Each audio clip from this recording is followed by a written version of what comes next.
Authenticity is probably one of the biggest drivers of placemaking at the moment. However, there are lots of different voices that think different things are authentic.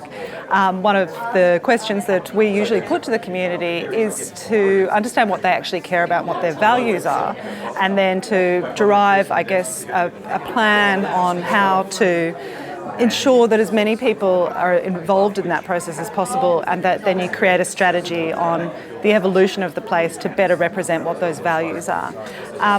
For me, kind of all places are authentic. I mean, it's not like you can say one place is real and that place isn't real. I mean, they're in the real world, you can experience them.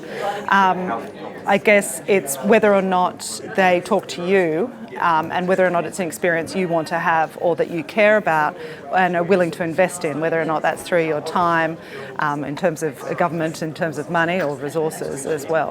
I think community engagement is really evolving, and it's evolving almost quicker than we can keep up with. But there's a couple of things that we always try and do is firstly to make sure that we understand what the makeup of the community is. If it's an existing place, then obviously you can look at demographics and get a good cross-section, and then developing a strategy that's actually going to find ways to talk to representatives from across the whole community, not just in terms of age profile or gender, but also in terms of socioeconomics, as well as people's interests. And I think sometimes people forget that there's sort of communities of interest that might actually break down those barriers of age or economies.